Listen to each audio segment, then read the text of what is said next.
21장 15절부터 17절까지 말씀입니다. 제가 하나님의 말씀을 받들어 읽을 때 경청하시기 바랍니다. 그들이 조반 먹은 후에 예수께서 시몬 베드로에게 이르시되 요한 아들 시몬아 내가 이 사람들보다 나를 더 사랑하느냐 하시니 이르되 주님 그러하나이다.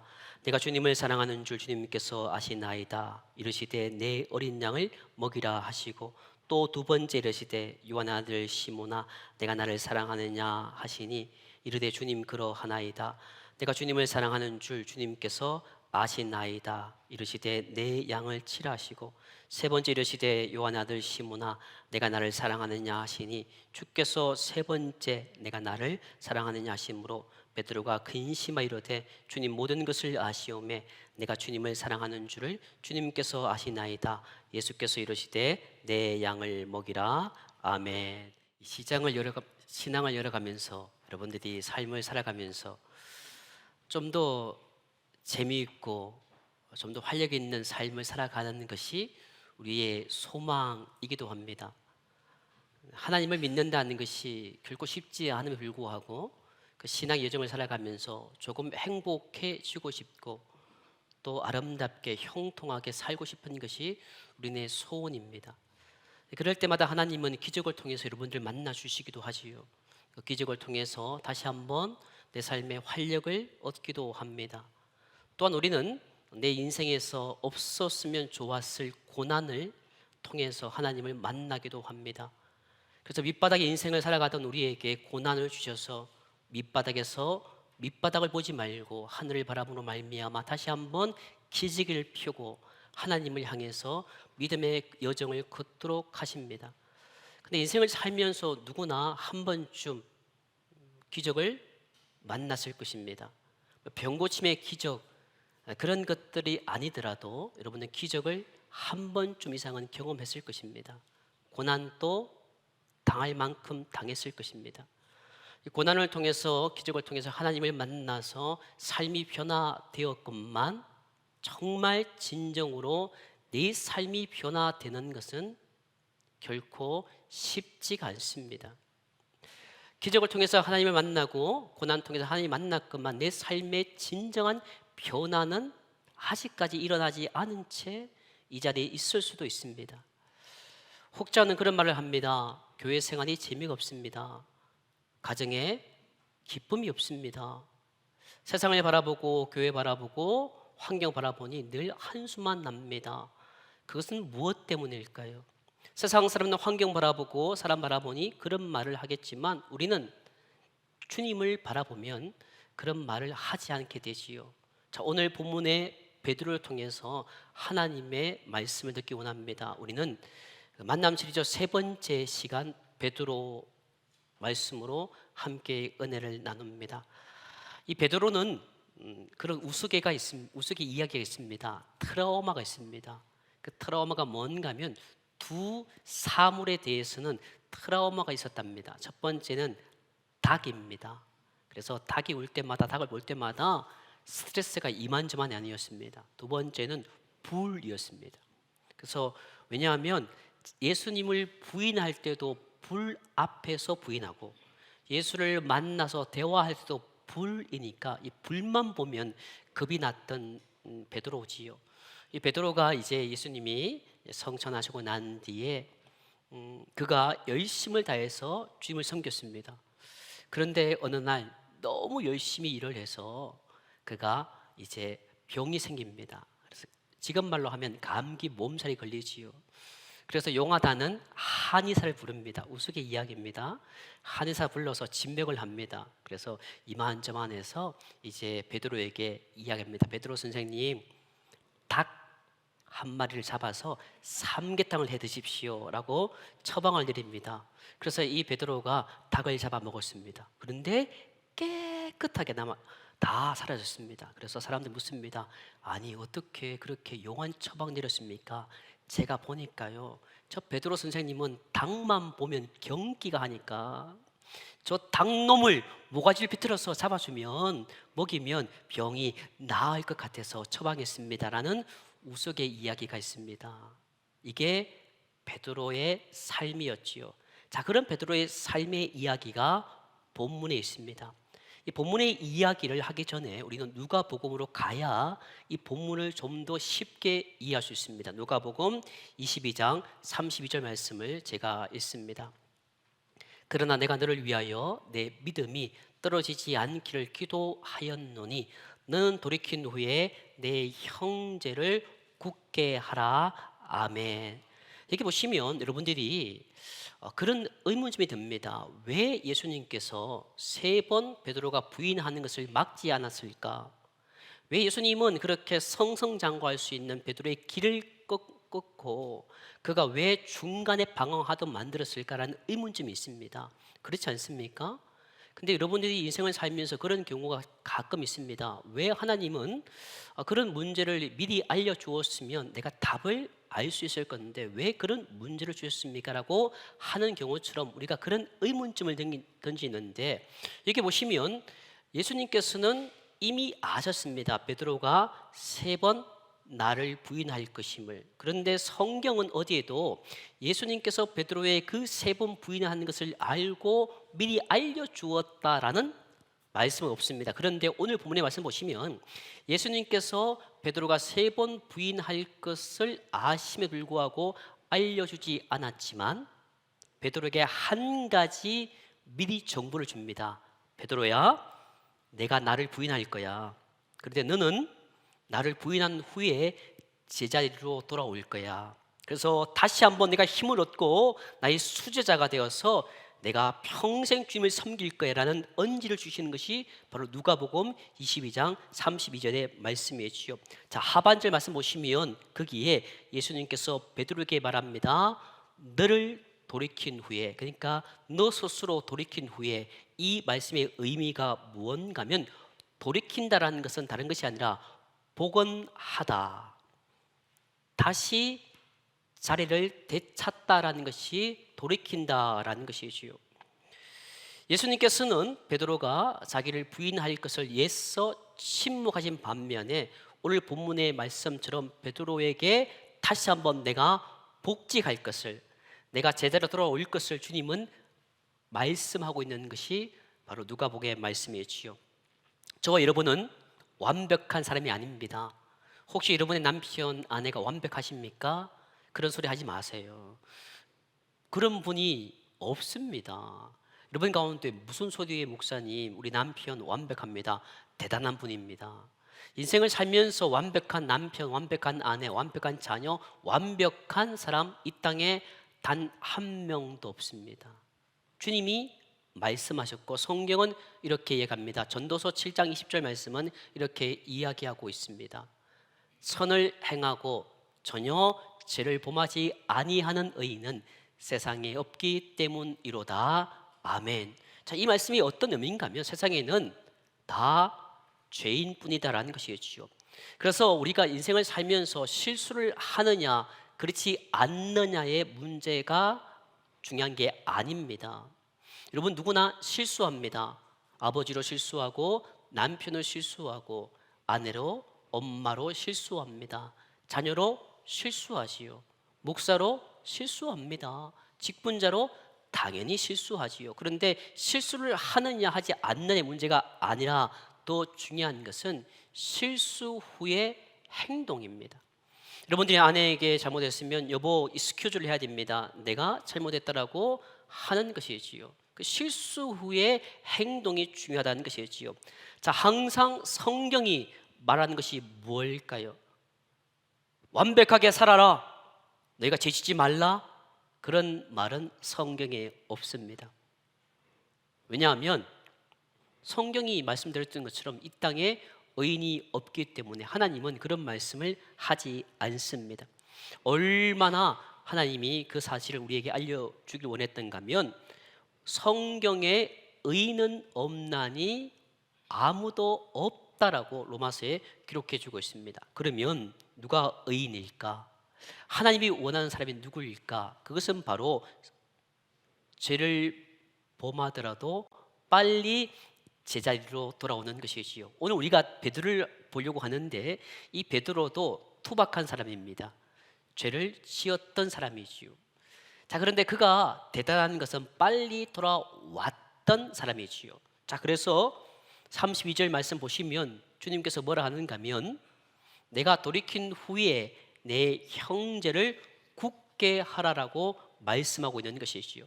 자, 생각해 보면 베드로가 돌이키기 전에 어떤 사람이었습니까? 그것도 베드로의 수제자, 처음 예수님께 불림을 당했던 사람, 수석 제자, 가장 완벽한 베드로여야 했는데 그가 한 번은 실수할 수 있습니다. 그럴 수 있지요. 두 번 그래 용서해 줄 수 있습니다. 근데 자그마치 세 번이나 실수를 범합니다. 그러면 예수님의 제자로서 가능한 일일까요?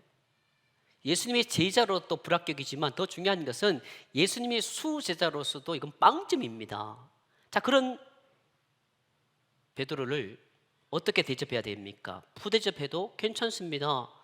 야, 너 뭐하니? 라고 엇박지러도 그만이에요. 그를 방치해도 그만입니다. 그래도 베드로는 변명의 여지가 없지요.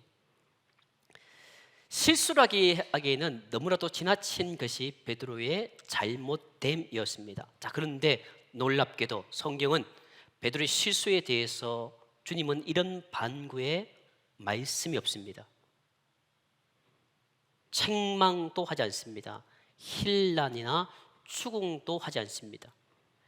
도리어 오늘 성경 말씀 보시면 내 형제를 굳게 하라라고 격려하고 있습니다. 여러분, 지난 2달 전에 말에 대한 말씀을 함께 나누었습니다. 말에 힘이 있고 말이 사람을 살리기도 하고 말이 저주로 돌아온다라고 하는데, 여러분 지난 2달 동안 어떻게 사셨습니까? 사랑하는 자녀들, 사랑하는 부부 가운데 형제 자매로서 남편과 아내를 격려하고 사셨습니까? 교회에서 여러분들이 상대방을 격려하고 사셨습니까? 정말 우리가 말 한마디 하지 못하더라도 문자 하나라도 그 문자가 힘이 될 때가 있습니다. 힘내십시오. 제가 당신과 함께 하겠습니다. 내가 있는 한 당신에게 힘이 되길 원합니다. 하나님과 당신에게 힘이 되길 원합니다. 이런 문자 하나를 남편과 아내와 자녀와 이웃이 받았다면 얼마나 힘이 날까요? 당연히 책망받을 상황인데 주님은 책망하지 않고 오히려 성경 말씀 보시면 내 형제를 굳게 하라라고 베드로를 격려합니다.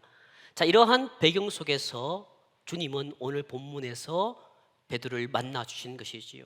자, 15절 말씀 보시면 예수님께서는 베드로를 향해서 의미심장한 질문을 던집니다.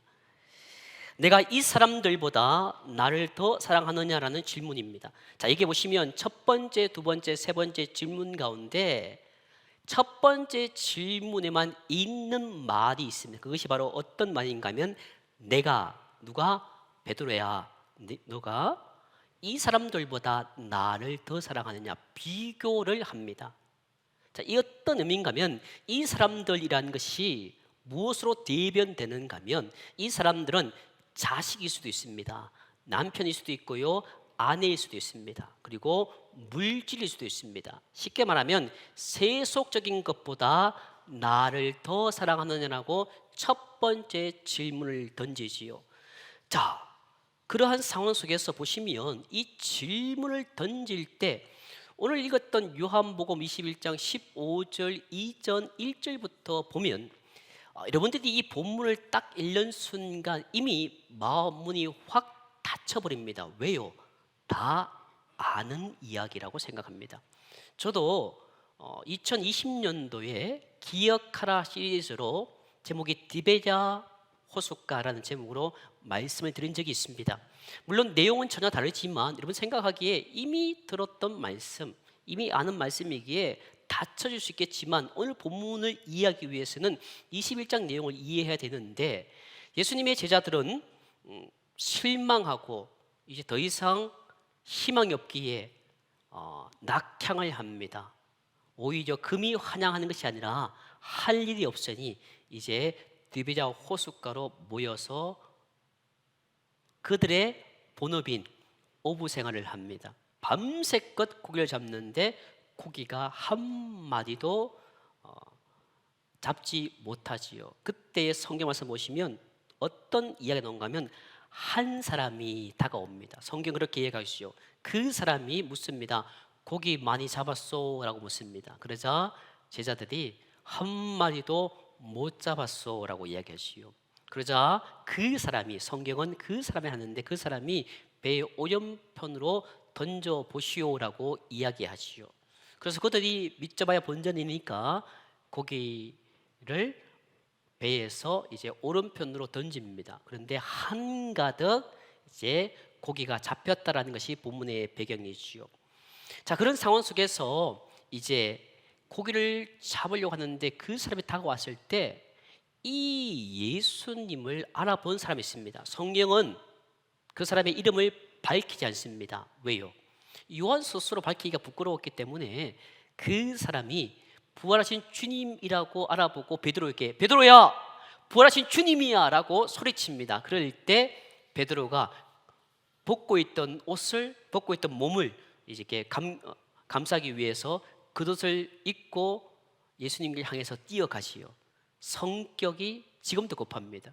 자, 그런 상황 속에서 베드로가 주님을 향해서 뛰어갈 때에 제자들은 이제 그 잡은 고기를 가지고 바다에서 육지로 올라오는 장면이 본문 이전의 내용입니다. 자, 올라와 보니까 주님께서 이제 숯불을 피워놓고 고기와 그리고 떡을 준비해서 굽고 있었습니다. 그리고 난 뒤에 예수님이 말씀합니다. 당신들이 잡은 고기를 좀 가져다 주시오라고 말을 하지요. 자, 그런 상황이 본문의 상황인데 이제 예수님께서 모든 조반을 다 먹은 후에 제자들이 조금씩 이동할 때에 베드로를 부르십니다. 독대하는 겁니다. 1대1로 만나는 것이지요. 그리고 난 뒤에 질문을 던지는 것이 본문의 말씀인데 요한의 아들 시몬아, 내가 저들보다 나를 더 사랑하느냐라고 질문을 던집니다. 그 질문이 첫 번째, 두 번째, 세 번째 연이어 질문을 하지요. 그 질문에 베드로는 자신 있게 예, 사랑합니다라고 고백하고 난 뒤에 주님께서는 똑같이 첫 번째 질문에 베드로가 답하고 주님께서 또 말씀하십니다. 내 양을 먹이라, 내 양을 치라라고 이야기를 하지요. 자, 왜 예수님은 베드로에게 이렇게 3번 연속적으로 계속해서 내가 나를 사랑하느냐라고 물을까요? 그리고 세 번째 질문은 베드로의 수준에 맞추어서 질문을 던질까라는 의문점이 있습니다. 여러분들이 이미 알기 때문에 구체적으로 설명드리지 않겠지만 이 헬라어에는 사랑이 아가페, 에로스, 필리아라는 3가지 뜻이 있지요. 그래서 주님은 첫 번째 질문에 아가페로 질문합니다. 하나님의 사랑으로 베드로야, 하나님의 사랑으로 나를 사랑하느냐라고 물을 때 베드로는 필리아, 그러니까 친구 간의 우정으로 예, 사랑합니다라고 대답하시요. 다시 주님 묻습니다. 아가페적으로 묻습니다. 내가 나를 하나님처럼 사랑하느냐라고 할 때 또 베드로는 필리아로 대답합니다. 예, 친구처럼 사랑합니다. 그럴 때 예수님이 이제서는 아가페로 질문하지 않고 친구처럼 묻습니다. 그러면 내가 정말 친구를 사랑하듯이 나를 사랑할 수 있느냐라고 묻습니다. 수준을 낮춰주는 것이지요. 그래서 그 베드로가 예, 나는 친구 같은 우정으로 당신을 사랑합니다라고 근심 어린 표정으로 대답을 하지요. 예수님은 왜 그렇게 질문했을까요? 그것은 믿을 수가 없었기 때문입니다. 예수님의 제자 베드로는 성격이 급했던 사람입니다. 주는 그리스도 살아계신 하나님의 아들입니다. 나는 어떤 상황 속에서도 변하지 않을 것입니다 라고 자신했던 그 베드로의 성격을 보면 아마도 우스갯소리지만 경상도 사람 같습니다. 얼마나 급한지, 얼마나 자신 있는지, 예, 당신은 하나님의 아들입니다 라고 고백하지요. 그런데 그거 어떻게 살았습니까? 변했지 않습니까? 하나님을 사랑하는 마음이 아니라 사람을 사랑하는 마음으로 변합니다. 그래서 예수님은 바로 베드로를 믿지 않아서 계속해서 질문을 던진 것입니다. 정말 나를 진짜 사랑하느냐? 자, 그런 상황 속에서 베드로의 한 고백을 믿을 수 없어서 예수님은 질문을 던지시는 것이지요. 자, 그런데 예수님께서 베드로의 그 답을 믿지 못했지만 계속해서 베드로에게 똑같은 질문을 던집니다. 내 양을 먹이라. 이 질문은 똑같습니다. 내 양을 먹이라. 그러니까 신기하게도 예수님은 베드로의 말씀은 믿지 않는데 믿지 않음에도 불구하고 베드로에게 내 양을 먹이라 라고 계속해서 반복하고 있는 것이지요. 베드로의 인생에서 요한복음 21장만큼 의미심장한 대화는 없었던 것입니다. 자, 보시면 베드로는 자기 열정과 그리고 의욕만으로 예수님이 가신 길을 따라갈 수 있었다고 믿었습니다. 그래서 그는 누구보다도 그는 열정적으로 나는 당신을 따라갈 것입니다. 나는 당신을 믿을 것입니다. 나는 십자가를 왠지 않을 것입니다. 그는 스스로 자기 믿음으로 자기 신앙으로 십자가의 길을 따라갈 수 있을 것이라고 그것을 증명하려고 그의 일생을 바칩니다. 그래서 모든 일에 그것을 자기 힘으로 할 수 있다. 나는 내 힘으로 할 수 있어. 나는 내 힘으로 주님 따라갈 수 있어. 그것을 증명하기 위해서 그는 매일 거기에 몰두합니다. 무엇을 하든지 자기를 증명하기 바빴던 그 인생에서 벗어나 사실 그는 자격 없는 존재였고 나는 아무 능력이 없고 내 힘으로 내 능력으로 주님 십자가를 따라갈 수 없고 주님의 그 뒷발꿈치를 따라갈 수 없는 존재임을 알게 된 것이 바로 오늘 예수님과의 대화였습니다. 예수님과의 만남을 통해서 그는 뼈저리게 그것을 깨닫게 되지요. 사랑하는 성도 여러분, 베드로는 자기가 가진 욕심과 가진 욕망과 그리고 의욕과 결심만으로 예수님을 따를 수 없다는 것을 예수님을 부인하고서야 비로소 깨닫습니다. 우리도 마찬가지지요. 우리가 정말 모든 것이 잘못되었을 때 그때서 비로소 나를 깨닫는 것처럼 베드로는 내 힘으로 내 의욕으로 모든 것을 할 수 없다는 것을 그가 주님을 3번 부인하고서야 그것을 깨닫게 되는 것입니다. 베드로의 모든 것 연약함마저도 다 알고 계시는 주님께서 자기를 쓰시려고 하는 그 마음을 알고 나니까 이 베드로는 죽기 살기로 주님을 따라갑니다. 여러분 자녀 키우다 보면 자녀들이 한 번쯤 인생의 전환점이 옵니다. 엄마 아빠 돼서 뼈저리게 깨닫게 될 때가 오지요. 아, 그것이 엄마 아빠의 사랑이구나. 그것을 깨달으면요 그는 평생토록 불효하지 않고 어머니 아버지에게 효도합니다. 마찬가지입니다. 베드로가 그의 인생 가운데 부족한 나를 쓰시려고 저렇게까지 나를 쓰시려고 사용하시려고 주님께서 나를 만나 주시는구나를 깨닫는 순간 그는 남은 인생 주님 앞에 충성을 다하게 되지요. 자, 오늘 본문 17절 말씀을 제가 다시 한번 읽어 드립니다. 3번째 이르시되 요한의 아들 시몬아 내가 나를 사랑하느냐 하시니 주께서 3번째 내가 나를 사랑하느냐 하심으로 베드로가 근심하여 이르되 주님 모든 것을 아시오매 내가 주님을 사랑하는 줄을 주님께서 아시나이다. 예수께서 이르시되 내 양을 먹이라. 자, 오늘 본문을 우리가 살펴보았던 것처럼 베드로의 삶은 이 요한복음 21장의 이전과 21장 이후의 삶이 완전히 달라지는 계기가 됩니다. 그것이 바로 오늘 예수님께서 그 베드로를 만나 주시고 베드로가 예수님을 만나고 난 뒤에 그 인생은 완전히 변화됩니다. 요한복음 21장일 것으로 그의 흔적은 요한복음에서 찾아볼 수 없는데 그가 주님을 만나고 어떻게 변화되었는지를 사도행전에서 그 삶을 추적할 수가 있습니다. 우리가 성경 시간상 성경을 좀 더 구체적으로 살펴볼 수 없겠지만 이 인생 가운데 주님을 만났던 오늘 만남을 통해서 그의 인생이 얼마나 변했는지를 사도행전에서 그것을 찾아볼 수가 있다는 것이겠지요. 사도행전에 보시면 오순절 다락방 사건이 있습니다. 그때에 우리가 생각하기에 이 베드로와 그의 120명 성도들이 그 오순절 다락방 사건을 통해서 베드로가 수천 명 앞에서 설교할 때에 그들이 내가 잘못했습니다라고 회개하며 변화되는 기적을 맛보고 나는 검과 언어 없지만 내게 있는 주 예수 이름으로 명하노니 일어나 걸으라 했던 안전벨기를 살리시는 그런 놀라운 기적을 베푸는 것들이 오순절 다락방의 성령의 역사로 말미암아 나타나는 것이 아니라 요한복음 21장에서 부활하신 주님을 만나고 난 뒤에 그의 일생에 놀라운 능력이 생긴 것입니다.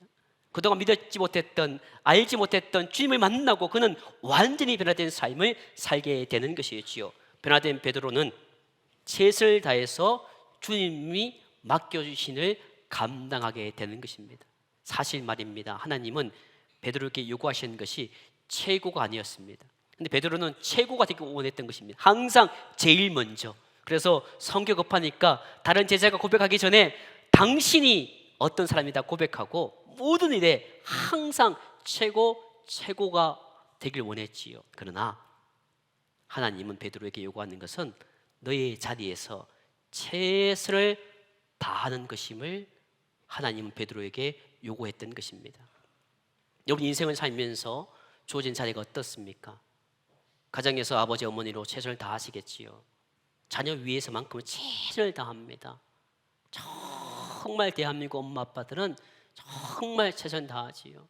먹지 않고 입지 않고. 그러나 그것이 최선이 아닙니다. 그것은 세상 사람들이 하는 최선이지요. 주님 말하는 최선은 영적인 최선입니다. 어떤 상황 속에서도 자녀를 하나님의 자녀로 키우기 위해서 최선을 다하는 것, 그것이 오늘 우리가 원하는 것이지요. 하나님이 바라는 것입니다. 우리는 인생을 살면서 항상 최고를 원하지요. 근데 주님은 그 자리에서 최선을 다하기를 원한다라는 말씀이지요. 너는 너의 삶을 다해서 최선을 다해봐라. 그런데 네가 하는 일이 최선을 통해서 그 일이 이루어지지 않을지라도 너의 그 최선을 다하는 모습을 통해서 내가 일을 함으로 말미암아 그 일 과정 속에서 하나님이 영광 받으실 거야. 이것을 베드로가 깨닫게 됩니다. 자기가 스스로 하려고 하는 것이 아니라 내가 최선을 다하면 그 최선 다함으로 주님이 영광 받으신다는 것을 깨닫고 난 뒤에 설화에 의하면 베드로는 마지막에 십자가에 거꾸로 달려 순교를 당하지요. 이것이 바로 베드로의 변화된 삶이었습니다.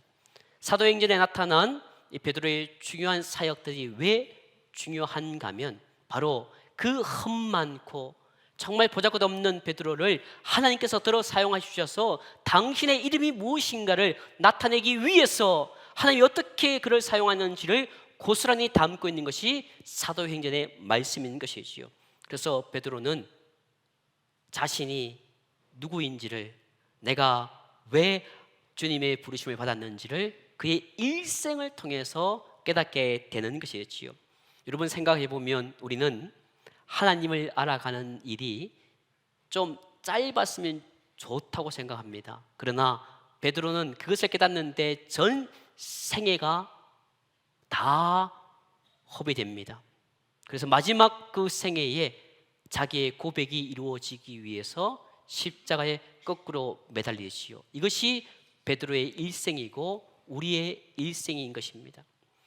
우리가 아무것도 아닌 존재임을 깨닫고 그리고 하나님을 사랑하며 섬길 때 그때서야 비로소 하나님은 나를 사용하신다라는 말씀이지요. 우리가 때론 인생을 살면서 교회 일을 하면서 내가 하려고 할 때가 많습니다. 내가 무엇을 일을 할 때 그것이 이루어지는 것이 마치 내 경험과 내 열망과 내 어떤 노력으로 말미암아 이루어졌다라고 생각하는 그 순간 그 일은 그에게 오히려 저주요 화가 되기 때문에 주님은 맡기지 않습니다. 오히려 그 모든 일이 나는 할 수 없지만 주님께서 그 모든 일을 감당한다라고 겸손하게 하는 순간 주님은 그 일을 맡기신다는 것이 오늘 본문의 말씀이지요. 우리는 기적을 통해서 하나님을 만나고 고난을 통해서 하나님을 만납니다. 그러면서 깨닫지요. 십자가에 죽으신 예수의 보혈로 말미암아 죽을 수밖에 없는 내가 구원받았음을 깨닫는 그 순간 우리는 진정으로 주님을 향해 달려가게 되는 것입니다. 이 사실을 모른 채 우리가 믿음을 가지고 살아가면 우리는 어쩌면 허울뿐인 종교인으로 살 수밖에 없는 것이지요. 베드로는 부활하신 예수님을 만나기 전에는 모든 것을 자신이 스스로 할 수 있다고 믿으며 그 모든 것을 감당하려고 애썼습니다. 베드로는 자기가 한 다짐이나 고백, 그 다짐과 고백이 무엇이겠습니까? 주는 그리스도시요 살아계신 하나님의 아들입니다. 나는 어떤 상황 속에서도 당신을 버리지 않겠습니다 라는 그 자신만만한 고백이 바로 진정으로 자기 것이 되기까지는 그의 일생이 걸렸습니다. 우리는 쉽게 고백합니다. 그러나 그 고백이 진정 나의 것이 되기 위해서는 내가 주님을 사랑하고 내가 주님을 위해서 한평생 살겠습니다라는 그 고백은 내 일생을 통해서 이루어진다는 것이지요. 자, 그런 상황 속에서 우리는 그것을 증명해 나가는 것이 우리의 생애가 되는 것입니다. 때로는 힘들고 어려운 여정이 우리에게 놓여질 수도 있지요. 자, 그런 상황 속에서 자신만의 열정과 경험과 지식만으로 되지 않음을 알게 된 베드로는 그때서야 비로소 그 베드로에게 예수님이 찾아와서 양을 맡기는 것입니다. 우리는 그런 이야기를 종종 합니다. 산전, 수전, 공중전 다 겪어봤습니다. 제가요 다 겪어봤어요.